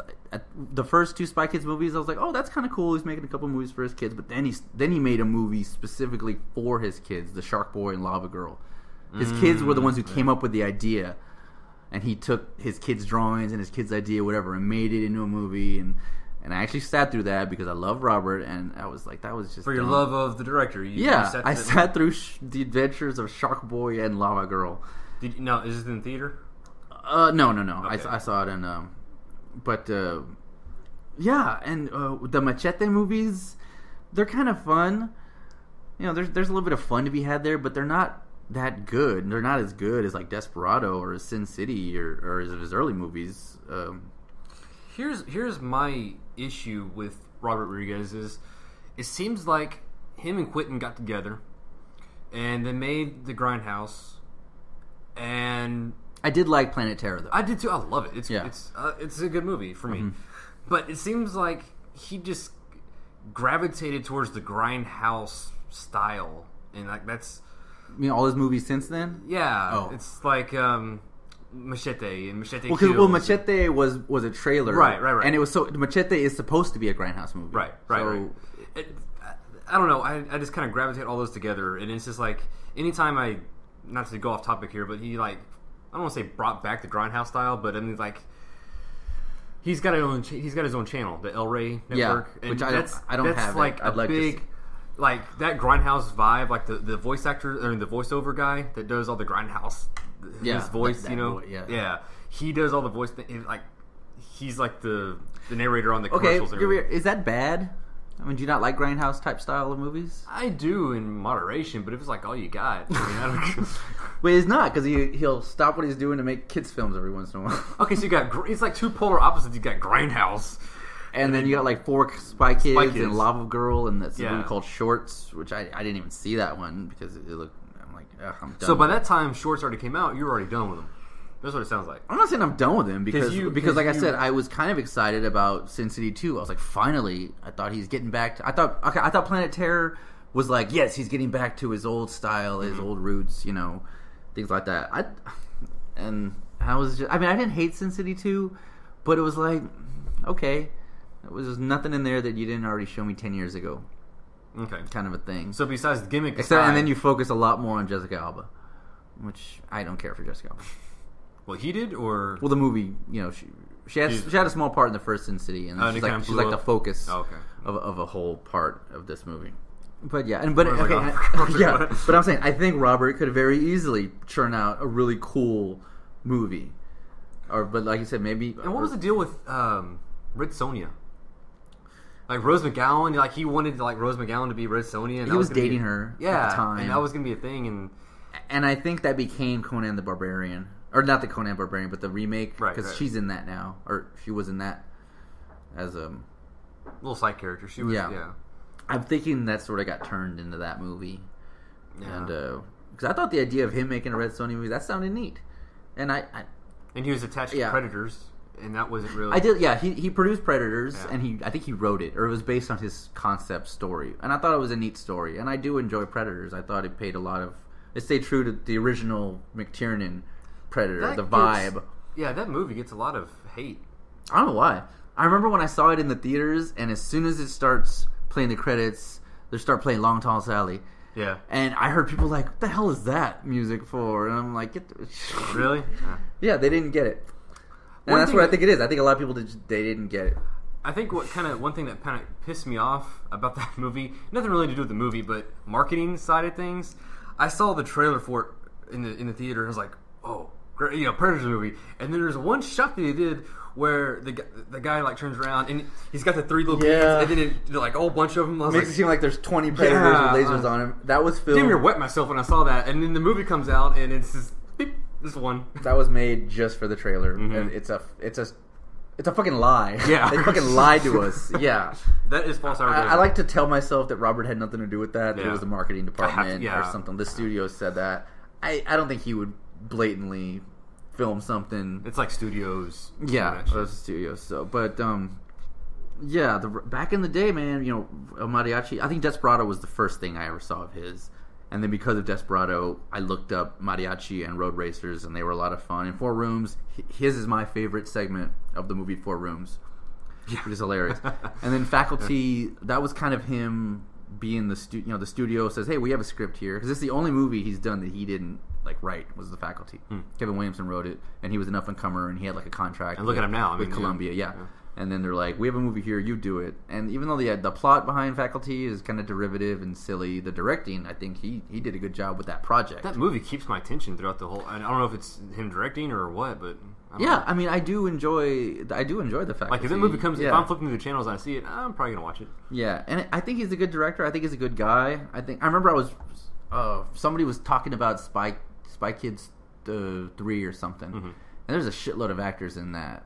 George Clooney and Steve Buscemi and Antonio Banderas, all these people. And somebody was asking, like, how does this guy get all these actors? And I was like, well, almost everybody in that movie has worked with him before. Yeah. George Clooney was, with him and all this kind of stuff. And I think it's the fact that they keep coming back to work with him, even in a stupid movie like Spy Kids 3D. They're still, oh, Robert, you need me to come in and work for a day? Plus, he's really fast and efficient. They probably came in, worked for 2 hours, and then went home. Because George Clooney even has a cameo in Spy Kids 3. and he's way too big to be bothering with this stuff. But he's like, oh yeah, no problem, I'll come out and I'll do this little film for you, sure, because he's probably a good guy. And I want to see. Now, see, something. It's kind of weird because you're the one that turned me on to Robert's work. I first watched Desperado first. You got me to watch that. This is back when we were in high school. That holds up. I watched that last week. Just randomly. I just decided, you know what? I want to watch Desperado. It's been a while. I've never seen Road Racers, though. It's okay. It's like his first time working with Sama. But Desperado's good. And then I went back and watched the El Mariachi. And then Once Upon a Time in Mexico. Which... Yeah. I don't hate that one. Yeah, it's okay, you know what? Okay, if Once Upon a Time in Mexico came out today, I'd say I'd lump it in with all of his crappy work. But it's kind of like Armageddon, where you were still at the time giving him the benefit of the doubt. I think. Okay. But you see where he's going with it. He starts to rely too much on CGI bullet squibs. He loves that stuff, bullet CGI fake squibs, which I hate. The Expendables movie really uses a lot of CGI bullet blood squibs, and it looks really fake. It looks really bad. I like the old school Paul Verhoeven bullet, underneath the clothes that blow up in blood. That's what I want. And he's relying too much on visuals, and he's getting a little lazy. Yeah. And I think and he hasn't done the good old R stuff like he has in a while. I think Planet Terror was the last thing he did, and who knows? Maybe working next to Quentin, he was trying to keep up because Quentin's still very hard R. Yeah. So maybe he was trying to keep up with Quentin because they were working like back to back there. But I don't know. For whatever reason, I always like that little team up. Him and Quentin always kind of working together. I don't know. They've been friends since. I think he said they met on the Telluride Film Festival when he was doing his mariachi tour and Quentin was doing his reservoirs, and then they just it was like kindred spirits. They just like got along and Quentin's like, hey, I wrote a script about vampires in Mexico. You should say. And then they made From Dusk Till Dawn, which is a awesome movie. I haven't really seen the TV show. I saw the first episode. I saw the first episode too. You didn't watch any more, and I didn't watch any more either. It's like, okay, I get it. And I don't know how much he's actively involved in the creative process of that either. Yeah, I mean, he produces it and stuff. He directed the first episode. He did? Yeah. I think he did. Pretty sure. But it's just basically a retelling of the movie. In a series format. The whole first episode is basically the liquor store shootout. Yeah. Kind of, which is like the first 5 minutes of the movie. Yeah, just really, just dragged out. Like, I don't care about the cop that got, that was in the movie. I don't want to know about his personal life. He's got a wife at home and some shit. Who cares? Yeah, right, exactly. But yeah, Robert, whom I love, and I do have hope for him. And this is another tough love. This is not like you want him to get back on track. Yeah. I would never say any of this to his face ever, because I'd be like waiting and going. I'd be like, we're not worthy if I was to ever see him. Yeah, I love me some Robert Rodriguez, but damn it, I want to see the stuff he used to do in the '90s and stuff like that. So you want to see him do a comeback? I want to come back. I want to see Robert Rodriguez return to form, but I think he can. But there's been some like others. you said, he's getting older, and now he's got all these kids running around, and maybe his mind just isn't as dark as it used to be. Maybe, yeah. And that's what we were saying, like with Luke, it changes you, I guess, becoming a parent, and, it changes you artistically and how you see the world and how your creative head works. Who knows? Maybe he'll start milking more. Maybe he'll make Spy Kids 5. Ugh. Well, I mean... Did you see have you seen any of these Spy Kids movies? No, not really. None of them? No. Wow. The first one wasn't, again... At the time, I was like, "Oh, cool! He's gonna try a family film for once, and then get back to killing people." Okay, Oh, that was funny. It was filmed in San Antonio, so there's little things like that. Enjoy. Same thing with the second one, and the third one got a little stupid, and the fourth one is just out there. It's really made like just for kids, and it's silly, and I just never had any reason to watch it. Like Spy Kids, like it's in the name. It's like, ugh. God. You're more of an Agent Cody Banks kind of a guy. Yeah. Exactly. Yeah. The world is divided into two kinds of people. Yeah. All right. Well, I don't know. That's I don't think I have the energy to take down anybody else after Robert. All right. So let's turn this around. I mean, we said that you want him to have a comeback, but there's been some success stories. People that have been able to rebound and come back and have a resurgence of their career. There's been a few. We're living in the McConaissance right now. Yeah, I didn't coin that. That phrase is being thrown around a lot. But yeah, Anthony McConaughey, he was really good in the 90s, Time to Kill, and he did some good stuff. And then he just did like straight romantic comedy after another, every other one starring Kate Hudson, pretty much.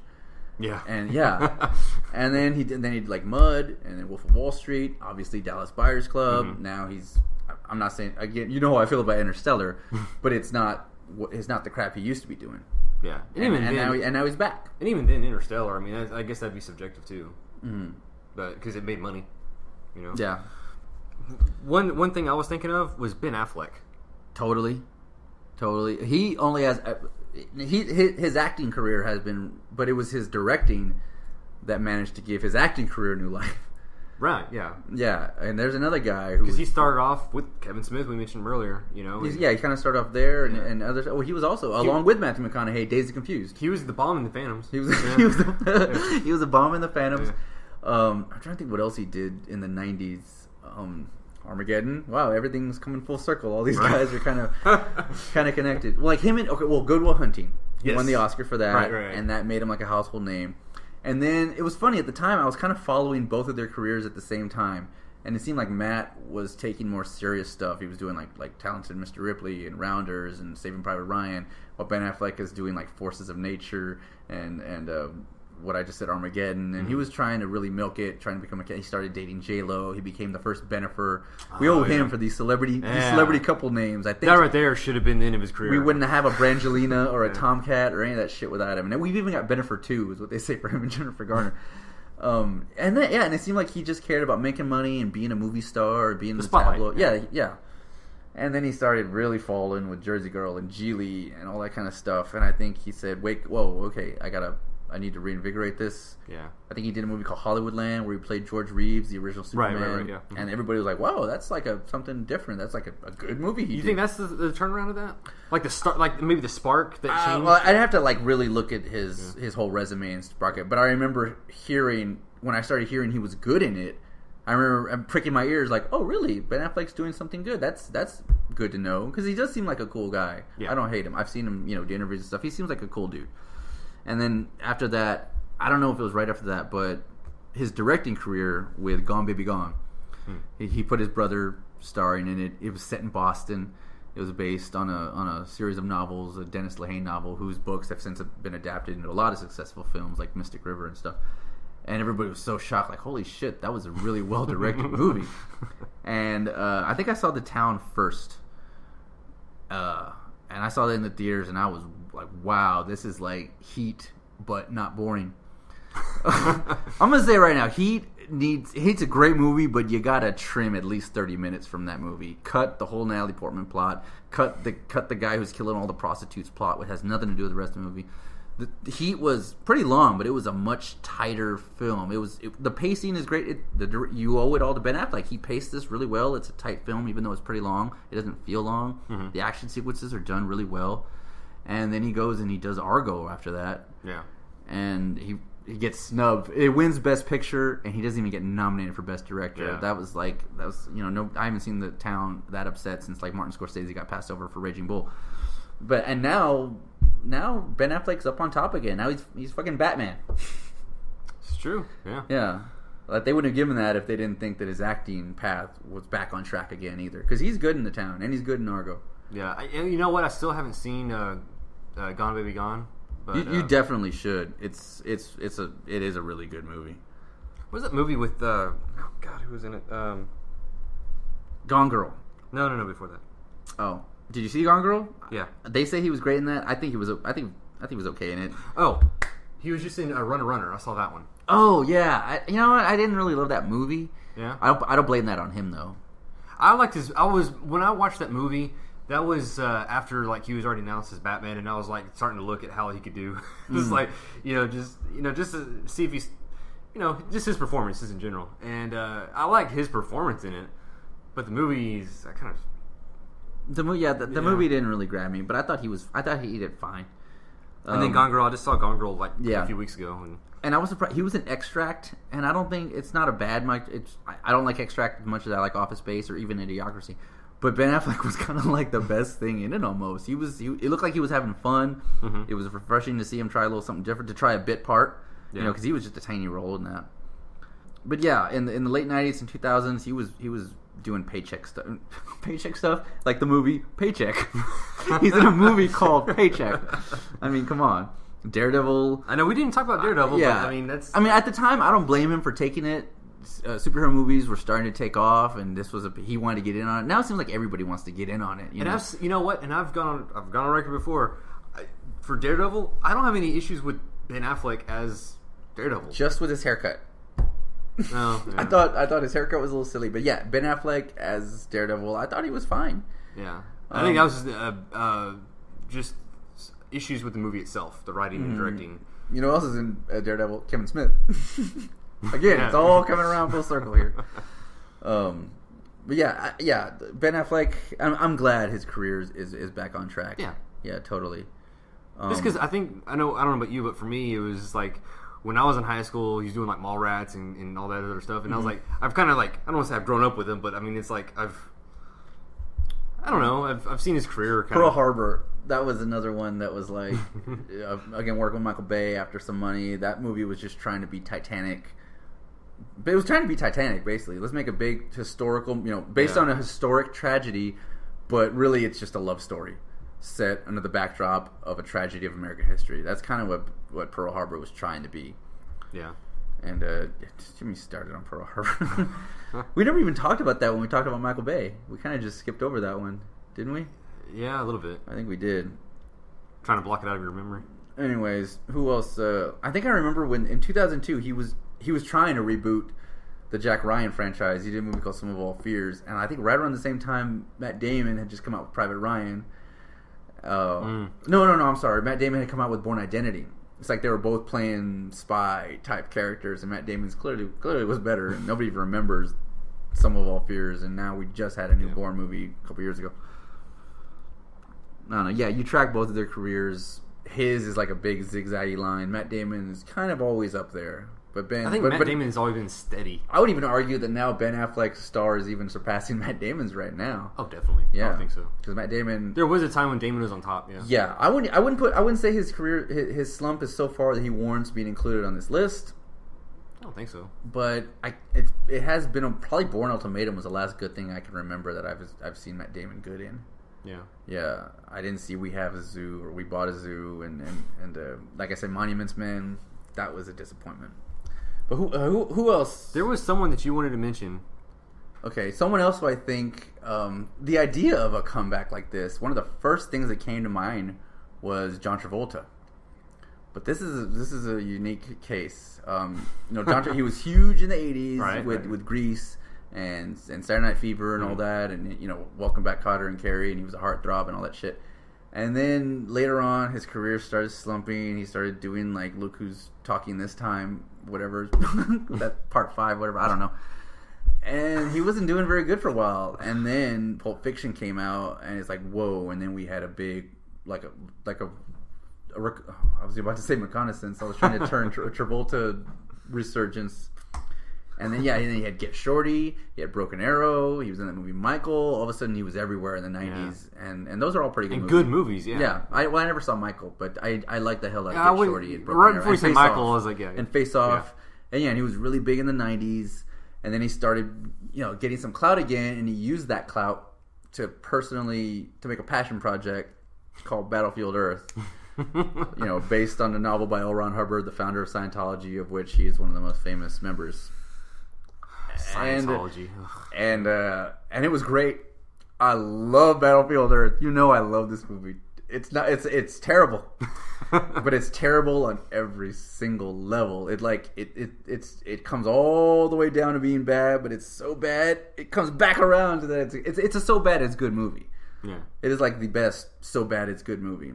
But yeah, it did kill his career, but it didn't do him favors. It didn't do him any favors. Yeah. He put up a lot of his own money in there. Not as much as you would think, because he had a deal that he would get a lot of it back if it broke like so many millions, which it didn't. So, and then in the 2000s, what was he doing? Because now his star is kind of falling back down again. Yeah. You know, from Paris with Love, which I saw, which was kind of dumb. And then he did this movie. I can't think of what it's called. He plays like a Russian, and he tricks. Is it De Niro? It's like a man hunting another man in the woods kind of a movie. And I'm not sure what movie you're talking about. And he plays a Russian or a Czechoslovak or some kind of Eastern Europe kind of a guy, and he does it a terrible accent. Like who told him it was a good idea to try to do that kind of an accent in a movie? God, what else is he doing lately? Taking a Pelham 1, 2, 3. I saw some of that. I hear he wasn't great in it. You know, plus as his star started getting bigger, his personal life started coming under more scrutiny. All the Scientology rumors, the rumors that he's actually gay, and you know, people are, you know, they don't want to like him because they're learning more and more about him. Killing Season, yeah. I actually did sit through that one, and it's not very good. It's just silly seeing him try and do that accent. Savages, that was a boring movie, but he was okay in it.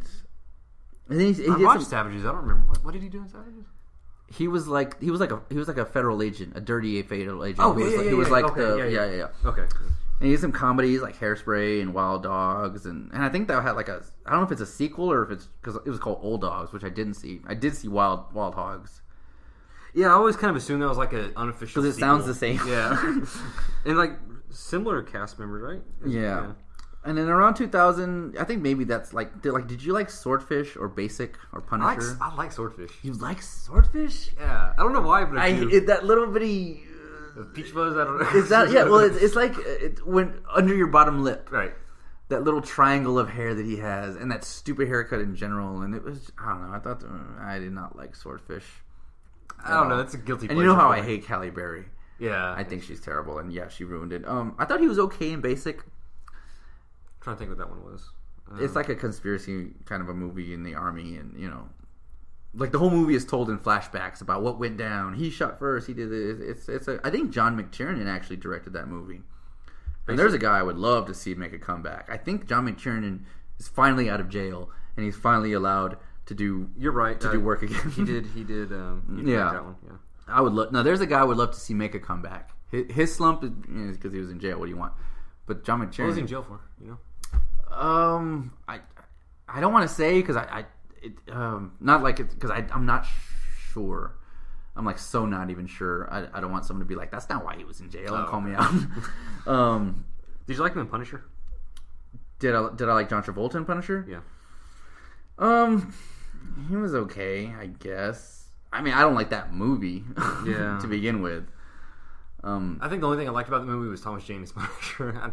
I didn't really care too much for his character. He was just kind of there. He wasn't like that. Wasn't okay. Punisher just shoots you. He kicks your door down and kills you. He doesn't sneak in your home and steal your wife's earrings and plant them on the couch. And he doesn't put fake and he does, all that little stuff. He doesn't hide with the big sports lens in the trees, taking pictures of you so he can blackmail. That's not Punisher. Punisher just kills you. Right. Punisher Warzone, that movie was a mess, but at least that was more about that opening scene where he kills all the mob people and the mob guys' wives. Yeah, that's what the Punisher does. But John Travolta's, and it's funny we mentioned how Pulp Fiction is what turned his career around. That kind of also did the same thing for Bruce Willis. Yeah, true. He was in a slump. He was in the very same slump with Look Who's Talking and The Last Man Standing, and The Color of Night, and Striking Distance, and The Kid, and that might be after it. I'm not sure, but he wasn't doing anything good for a while there. But he was around in the 80s, Moonlighting and everything. In the early Die Hard, yeah. Die Hard, Last Boy Scout. He made a couple good movies, and then he was a little bit of a slump. He wasn't that low, right? But that helped get him Die Hard 3 and other stuff, and he's kind of been. He's still doing action movies to this day. Yeah. But that kind of helped boost Bruce Willis's career just the same way it did with John Travolta's. I was thinking about something earlier before we started recording. I don't know if you agree with this or not, but since we're talking about action movies and whatnot, but what about The Rock? Because for me, The Rock, Dwayne Johnson. I thought for some reason when you said action movies, you said The Rock. I thought you meant Michael Bay's The Rock. I was like, yeah, it's an awesome movie. Comeback? When was he that low? and this is again subjective, but I'm thinking like during his Disney phase, like Tooth Fairy, and there was You didn't like Race to Witch Mountain? You like didn't I like said, Journey to the Center of the Earth 2? Yeah, You didn't like The Game Plan? Yeah, you're agreeing with me without even knowing it. So yeah. Well, to be honest, I didn't even really see too many of those movies to say they suck. And it seems like every action star tries to do a cute movie. You know, Arnold did Kindergarten Cop. He does The Game Plan. You know, it's kind of a thing.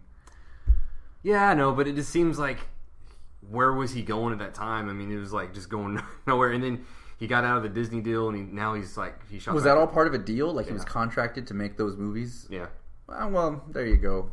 He probably just signed it because he saw dollar signs, and you're guaranteed this movie, and then you'll make this much, and you'll make this much. He's like, okay.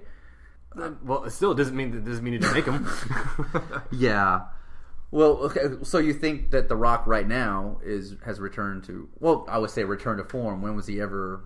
I mean, it's not like he started as a good action hero, then slumped, and now he's back. I don't know. With the, I would say, for all intents and purposes, the Scorpion King, and then the Rundown. The Scorpion King, really? He was in that for like 5 minutes, and then he was a CGI mess. No, that was Mummy Returns. Oh yeah, that's right. I'm sorry. Wait, okay, so you like the Scorpion King? I'm not gonna say I like it, but I'm just gonna say that was like a sci-fi movie level quality of like that's like a B movie that got a theatrical release. Have you seen? There's actually a fourth one now. Isn't he like a kid again or something? I have no fucking idea. But like the box art looks like a parody. Like the box art for this movie looks like one of the like the knockoff like making fun of the movies. Because I thought the third one it goes back to when he's like a young man, and so I assume the fourth one is like keeping with that. I have no idea. But anyway, that was one idea that I was thinking of where. Maybe not bad movies, but just like a different... Well, I thought he was good in The Rundown, and when you go back and watch Walking Tall, you can see how far he's come as an actor. His acting is not that good in that movie, but he's a wrestler. He's not an actor. I never saw Doom. Then Be Cool came out, and that was actually... I knew Rock was a wrestler, but he had done nothing that impressive. Be Cool was like, wow, he was funny in that. He was it was refreshing, and plus it was a different take. He was trying to be a big gay guy, which was funny. And the book is actually written. He is a Samoan character, so I guess the producer's like, "Well, how many Samoan actors do we have right now?" Well, there's just the Rock. I didn't see Green Iron Gang or any, like you said, that Disney phase. He was also really good in Get Smart. He was actually he was funny in that one, and he was I guess you could say he's coming back. Snitch, I think, was one of the first times like, okay, he's actually coming together as like an actor even. Yeah. I thought that he was really good in Snitch. What's he got on display? Oh, now he's doing that San Andreas movie that we were just talking about. Well, before that, he did the Fast and Furious movies. Oh yeah, and the other guys. Oh, he was good in the other guys. Faster. I never saw Fast. I kind of wanted to. It was kind of good. I mean, nothing wrong with it. But the other guys was funny. And even though I won't credit him as being... Oh, yeah. But that scene where him and Sam Jackson... Spoiler alert, but you know the scene I'm talking about when they're playing the Foo Fighters song and their arms are flailing in the... Oh man, that was... I was crying laughing when I saw that. Yeah, him and Sam Jackson were really fucking good at that. I think when he works in little small doses, like I said, Be Cool and Get Smart and the other guys, it's like, yeah, it really works when in small doses. I'm not saying he can't anchor a movie himself. I mean, I guess they're banking on it now with this San Andreas movie. Well, G.I. Joe Retaliation. Yeah, I guess so. Did you like him in that? As far as a G.I. Joe fanboy, getting over the fact that Roadblock is the main G.I. Joe, other than that, yeah, he did good. I think he did do a good job. I thought some of that back and forth with Channing Tatum. Yeah.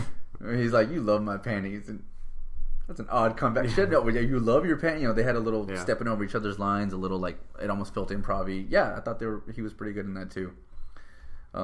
Yeah, I don't know if he's ever going to become a serious actor. You think in 10 years from now he's going to be like in dramas and wearing a suit, playing a lawyer? Do you see that in his future? I wouldn't put it past him, but I can't see it. I don't know. Yeah, I don't. But anyway, Anna, who else has? I'm sure that there might be one or two other ones that I just can't think of right now. But yeah, we were kind of winging. I'd have to really stop and think about that. Comeback kids like that. All right, so folks listening out there, I hope y'all enjoyed this episode. And if you want to chime in and if you want to add to this list, feel free to let us know.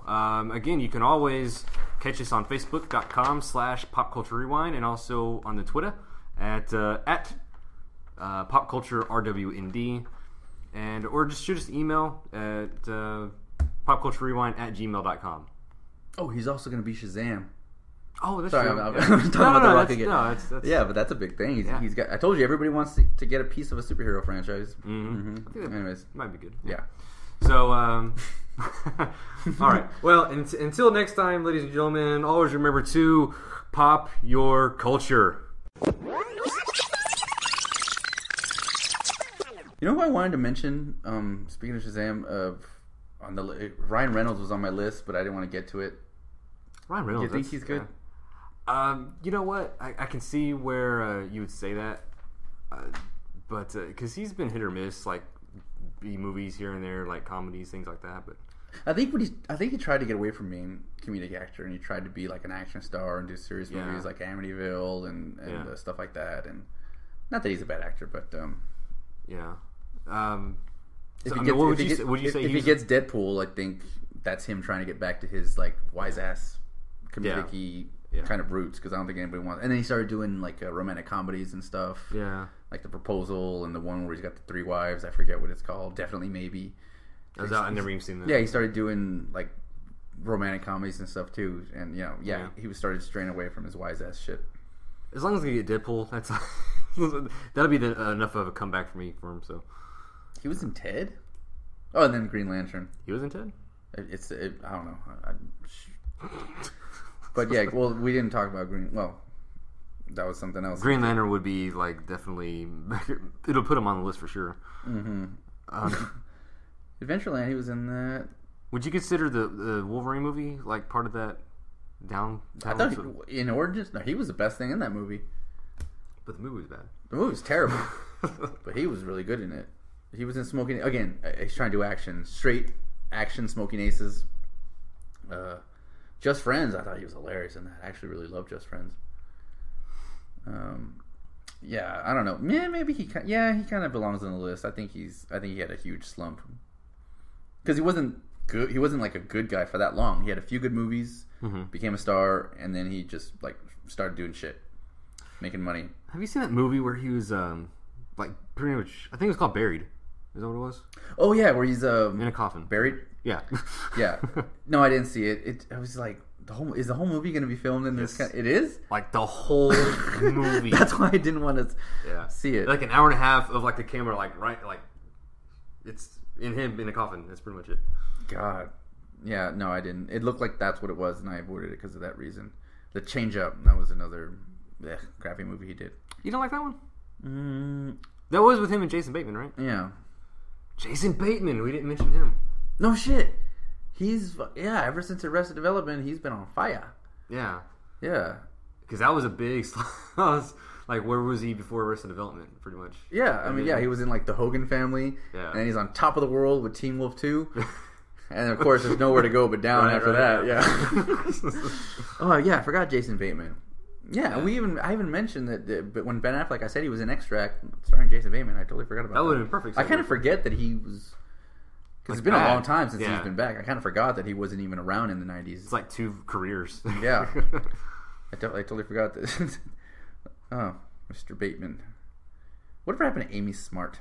She kind of went nowhere. Yeah, she's like the next thing, and then she just didn't really pan out. Yeah, apparently it says he's uncredited, but apparently Ryan Reynolds was in Ted. I don't know. I didn't see the Safe House either. Maybe a deleted scene or something. I saw Safe House. It was alright. Was it? Did you see R.I.P.D.? No. That sucked, dude. Did it really? It was like Ghostbusters. It looked like it sucked. It was like Ghostbusters meets Men in Black, but shitty. It was just not. It was, and I hate to say it, Jeff Bridges, he wasn't good at all. It was like he was just phoning in. He's like, I just use this voice in True Grit. I'll just recycle it and use it in this movie.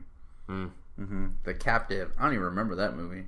Which one? The Captive. I don't even know. And apparently he's also in A Million Ways to Die in the West. I couldn't even tell you. Which, yeah. And Deadpool, hopefully, will.